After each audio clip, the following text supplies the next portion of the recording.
Israel का मोदी सरकार के साथ मस्कात मजहूम गठजोड़ मंजर-ए-आम पर आ गया है। मेरे पाकिस्तानियों अभी एक खबर आई है, एक गुजरात का कसाब है, दूसरा मशरिक़ वुस्ता का कसाब है। अगर हम दोनों का कंपैरिजन करें तो इन दोनों में एक बात मुश्तरक है कि दोनों को मुसलमानों को टारगेट करने का बहुत शौक है, मुसलमानों का खून बहाने का इन दोनों दरिंदों को बहुत ज्यादा शौक है। इजराइल के प्रधानमंत्री बेंजामिन नेतन्याहू ने लाइव कैमरे पर पाकिस्तान पर एक होश उड़ा देने वाला खुलासा कर दिया है। ये खुलासा करने के बाद नेतन्याहू ने भारत पर भी बहुत बड़ा बयान दिया है। जंग के बीच नेतन्याहू के इंटरव्यू ने पूरी दुनिया में हलचल मचा दी है। बल्कि बड़ा एक सख्त कंपटीशन है कि कौन ज्यादा आगे दिखाई देता है। अब एक हकीकत बड़ी खुलकर जो सामने आ गई है, ये बदकिस्मती से पाकिस्तान आज जिस मरहले पे खड़ा है वहां पर इस किस्म की गुफ्तगू मुनासिब नहीं है, जायज नहीं। देखिए, भारत का चीफ एडवाइजर जो है वो है इजराइल, और भारत वो कर रहा है जो नेतन्याहू कर रहा है। और नेतन्याहू के अब से पता नहीं 10-12 जहाज आ गए हैं, एक लैंड ब्रिज बन गया है फ्रॉम इजराइल टू इंडिया, हथियार दे रहा है उनको। हमें पता है ये किस किस्म के लोग हैं, मगर अब क्या करें।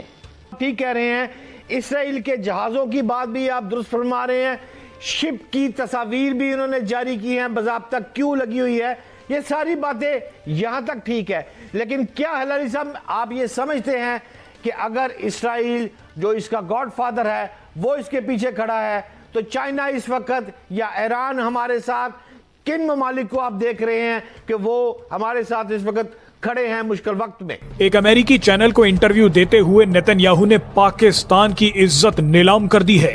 इसके बाद नेतन्याहू भारत का नाम लेकर खुशी से भावुक हो गए। नेतन्याहू का ये बयान ऐसे मौके पर आया है जब पहली बार चीन ने खुलासा करते हुए कहा है कि उसने ऑपरेशन सिंदूर के दौरान पाकिस्तान में बैठकर पाकिस्तान को मदद दी थी। यानी ऑपरेशन सिंदूर में भारत एक तरीके से सीधे सीधे चीन से लड़ रहा था। सबसे पहले देखिए कि नेतन्याहू ने भारत पर क्या बयान दिया है, उसके बाद आपको बताएंगे कि कैमरे पर नेतन्याहू ने पाकिस्तान के बारे में ऐसा क्या कह दिया है जिसे सुनकर कई देशों ने माथा पकड़ लिया है। इसराइल को मुकम्मल मदद कह लें, हिमायत हासिल है।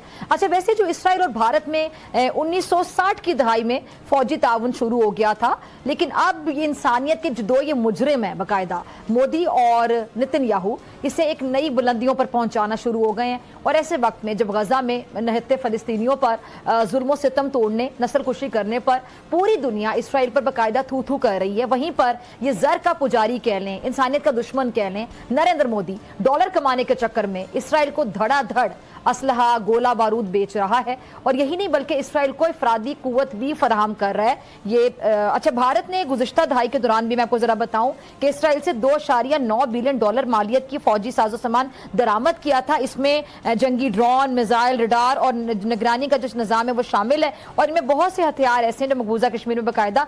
भारत का नाम लेकर नेतन्याहू ने कहा कि दुनिया में ऐसी कुछ जगह हैं जहां इजराइल को बहुत सम्मान मिलता है।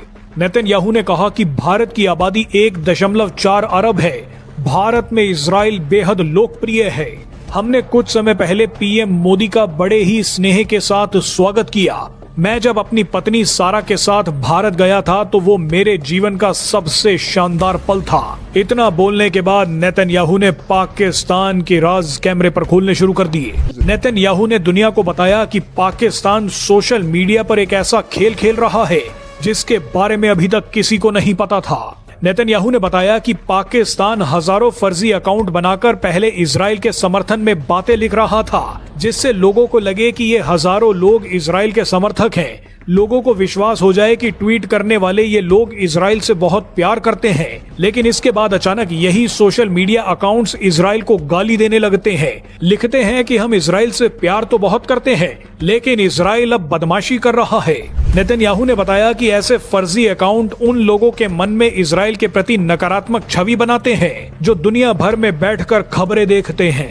क्योंकि दुनिया भर में बैठे इन लोगों को लगता है कि जब इजराइल से प्यार करने वाले लोग ही अब इजराइल को गाली दे रहे हैं तो इजराइल ने कुछ ना कुछ गलत तो किया होगा। लेकिन किसी को ये जानकारी नहीं थी कि ऐसे सोशल मीडिया अकाउंट्स फेक हैं और उन्हें पाकिस्तान चला रहा था।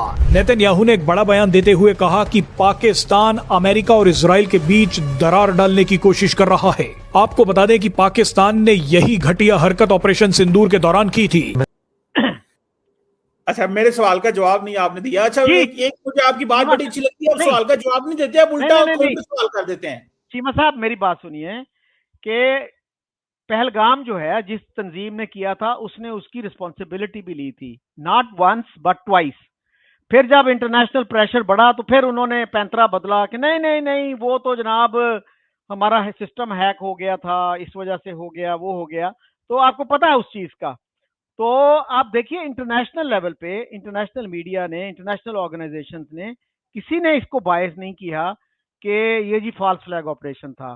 तो और पाकिस्तान में सरप्राइजिंगली कोई बंदा क्वेश्चन करने के लिए तैयार नहीं है, ये पूछने के लिए तैयार नहीं है कि what evidence have you produced. हमारे इंफॉर्मेशन मिनिस्टर से या आईएसपीआर चीफ से किसी ने पूछा कि sir what is the evidence कि ये फॉल्स फ्लैग ऑपरेशन था। तो इस हद तक तो फ्रीडम होनी चाहिए ना कि क्वेश्चन तो कर लें भाई। मुझे एक बात बताएं जोर साहब, जब पाकिस्तान के वजीर आजम ने काकूल एकेडमी के अंदर खड़े होकर कहा कि आओ इन्वेस्टिगेट कर लेते हैं, तो was not that a good justification कि आओ इन्वेस्टिगेट कर लें? इससे बेहतर और पाकिस्तान का वजीर आजम इंडिया को क्या प्रपोजल देगा? इस सवाल का जवाब देंगे या काउंटर सवाल ही करेंगे? मुझे चीमा साहब, पठानकोट में इंडिया ने पाकिस्तानी टीम को मैं कल किया, सुन लेना प्लीज, सुन लेना मेरी बात। मुझे मैंने अपना चोर साहब, प्रॉब्लम ये है कि आप सवाल का जवाब नहीं देते, आप उल्टा सवाल करते हैं। मैं कहता हूं सवाल का जवाब दें, बी ब्रेव, कोई बहादुरी का मुजाहरा करें। पाकिस्तान के वजीर आजम ने कहा कि मुझे आए इसको करें। आपको लगता नहीं है कि ये एक अच्छी जस्टिफिकेशन थी कि आए चीजों को आगे लेके चलें, आए इसकी एविडेंस दें, आए मिलके, आए कि इंटरनेशनल इंक्वायरी करा लेते हैं? क्या ये अच्छा तरीका था इंडिया के साथ? क्या आपको लगता है कि सोशल मीडिया पर जो आप देख रहे हैं वो सच है? इजरायली पीएम नेतन्याहू ने हाल ही में एक ऐसा खुलासा किया है जिसने पाकिस्तान की टूल किट एक्सपोज कर दी है। कैसे हज़ारों फर्जी अकाउंट्स के ज़रिए इजरायल और भारत के ख़िलाफ़ जहर उगला जा रहा है। सच जानकर आपके होश उड़ जाएंगे। पूरी खबर के लिए वीडियो अंत तक देखें। दोस्तों, आज हम बात कर रहे हैं एक ऐसी खबर की जिसने अंतर्राष्ट्रीय राजनीति में हलचल मचा दी है।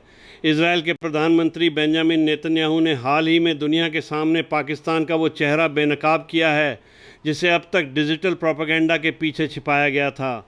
नेतन्याहू ने बताया कि कैसे पाकिस्तान सोशल मीडिया पर एक सोची समझी साजिश के तहत हज़ारों फेक अकाउंट्स का इस्तेमाल कर रहा है। इनका मकसद सिर्फ एक है, दुनिया भर में इजरायल और भारत जैसे देशों की छवि खराब करना। अब आप सोच रहे होंगे कि ये काम कैसे करता है। नेतन्याहू ने इसका विस्तार से खुलासा किया।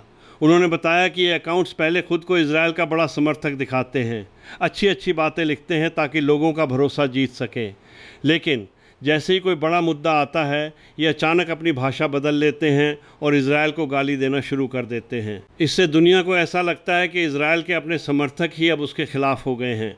ये न केवल इजरायल बल्कि भारत और अमेरिका के बीच के मजबूत रिश्तों में भी दरार डालने की एक घटिया कोशिश है। वीडियो के दूसरे हिस्से में हम देखते हैं कि कैसे पाकिस्तानी मीडिया भारत की बढ़ती ताकत, खासकर हमारी डिफेंस पावर और राफेल जैसे आधुनिक विमानों को देखकर डरा हुआ है। वहाँ के बुद्धिजीवी खुद स्वीकार कर रहे हैं कि पाकिस्तान का पूरा साल का बजट भारत के राफेल के एक बिल के बराबर भी नहीं है। इसके बावजूद वहाँ का गोदी मीडिया लगातार अपनी जनता को गुमराह करने और भारत की सेना को कमतर दिखाने की नाकाम कोशिशों में लगा रहता है। दोस्तों, ये डिजिटल वॉरफेयर का दौर है। नेतन्याहू का ये बयान साबित करता है कि भारत और इजरायल जैसे देशों को बदनाम करने के लिए किस स्तर की साजिशें रची जा रही हैं। पाकिस्तान ने ऐसा ही कुछ ऑपरेशन सिंदूर के दौरान भी करने की कोशिश की थी, लेकिन सच हमेशा सामने आ ही जाता है। हमें ज़रूरत है जागरूक रहने की और ऐसे किसी भी प्रोपेगेंडा का शिकार न होने की। आपको क्या लगता है, क्या पाकिस्तान की ये डिजिटल साजिशें कभी कामयाब होंगी? कमेंट्स में अपनी राय ज़रूर बताएं।